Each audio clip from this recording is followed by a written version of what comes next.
Who knows? He's making Joshua work, and that's what we have to see. He really hasn't had to work too hard in his short pro career. So Matt Legg, to his credit, is making them work. As a journey down the M1 for Matt. Milton Keynes based, does a lot of his training in Luton. It's a nice upper body movement as he comes forward. You know, he's given this a bit of thought. No, but we've seen him box before, but I've never seen him put so much thought into it. He's giving this a go. He's glad to be here. Getting the high guard up there as Joshua Dolan gets that right hand uppercut. Bang. Doesn't matter how much of a go you have, if you get tagged like that, you're in desperate trouble, and he's done. One big right hand. Good night. Yeah, but we're not surprised at the one-round finish. But thankfully, in the short time it lasted, Matt Legg. So Friday, December 19th, Anthony Joshua will be fighting Jake Paul. And it is a mismatch, of course, as everyone knows. I don't think Jake Paul has any fixed fights, as I see a lot on the internet, and I've even met people that believe his fights are fixed.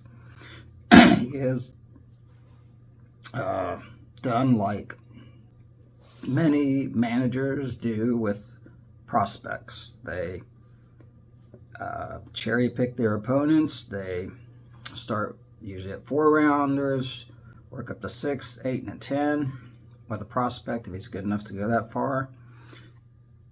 And they gradually increase the ability of the opponents. They start to fight better and better opponents. And that's what Jake Paul's done, just like thousands of other fighters or their managers have done in the past. And currently there's probably 500 undefeated fighters out there that handpick their opponents like that. So that is nothing unusual. What is unusual is Jake Paul is doing it and the whole world is watching. Usually when these fighters are being groomed, not too many people are watching. And Jake Paul is a smart guy, very smart, and he uses the name recognition of MMA fighters to box, and that way he draws huge attention and big money to these fights of his. This time Jake Paul has gone way too far.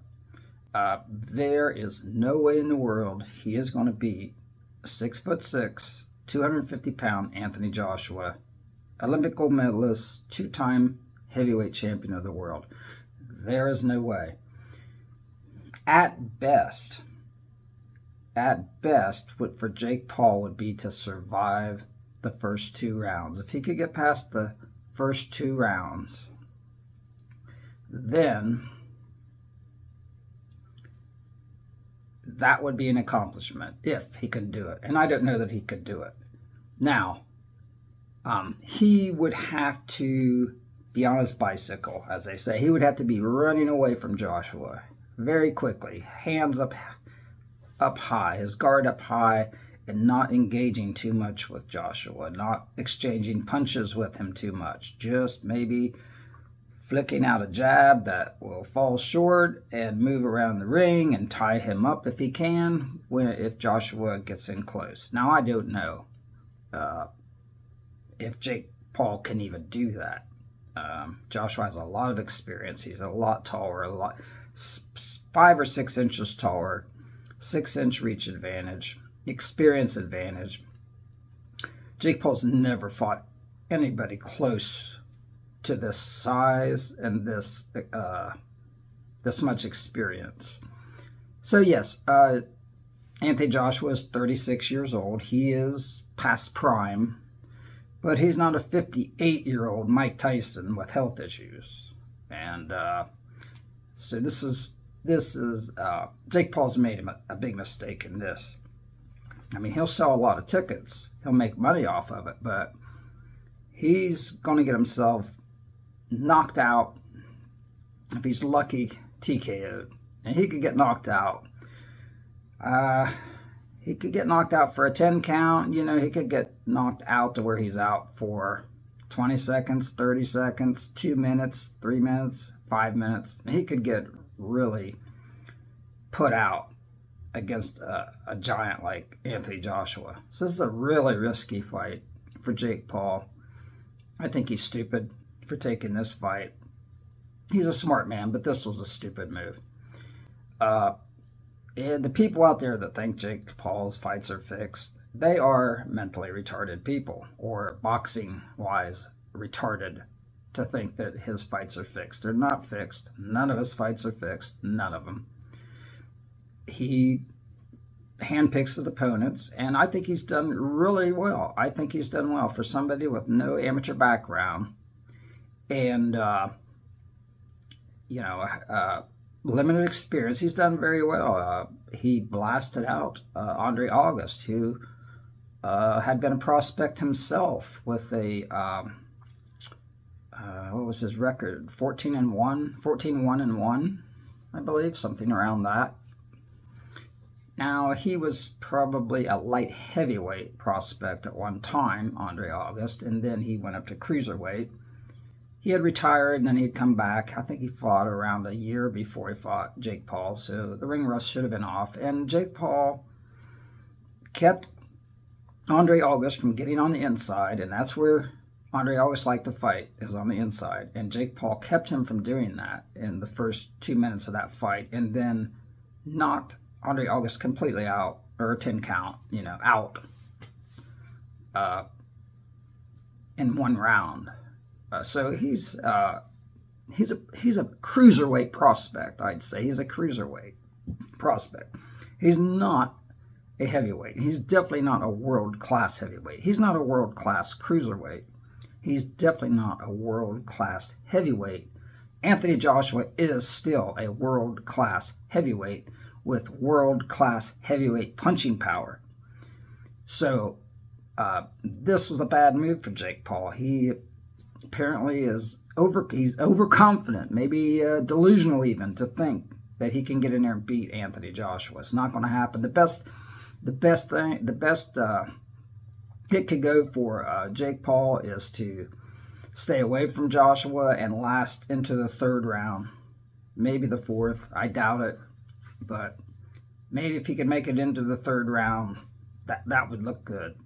But that's not going to be an easy task because he's giving away reach, height, and all that. So he could very well get blasted very quickly by Anthony Joshua. So I'm looking forward to seeing it, kind of looking forward. I like Jake Paul. I think I found his career interesting. I followed his career, and I wish he would have went a different route. I mean, even if he had fought Ramirez, the WBA cruiserweight champion, he's going to take a fight against Joshua, which is crazy.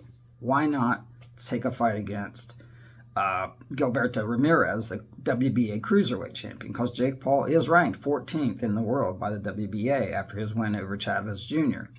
So he could have secured a title shot. I don't think he could have beat Ramirez, but he could have looked better in losing to Ramirez. If he'd have put up a good fight against Ramirez and lost, he could still earn a lot of respect. But this fight with Joshua, he's just gone way over his head. It's a big mistake, and I'm sad that he made that choice. I was watching his career. I thought it was really interesting, but this was a bad move. It went very well indeed. But that was training camp. This is the real thing, live bullets. I think Collins just felt the power and the punches there of Joshua. He constantly blocked it, but he felt the power. But it's good to see Joshua in against an opponent who has ambitions of his own, whose career is on the way up and not on the way down. Looking for the body there, Joshua with a straight right hand. Joshua looking very sharp. Here it goes with a right hand inside the first minute. Cornish down, looking at his corner on one knee. It's the power, but it's the speed as well. Cornish didn't see it coming. He get caught with a solid jab just before the right hand, and that set him up for it. And the bits have turned to rubber already. Joshua biding his time. And then unloading again at Cornish. Looking unsteady. Joshua looking to measure him up. Could this be gone in the first? He's caught it with another right hand. And Cornish is in desperate trouble already. Now, the technique that Joshua's showing at the moment is terrific. You wouldn't believe only a dozen fights. And it's stopped. It's all over in 90 seconds. Anthony Joshua's biggest test on paper has turned into his quickest win.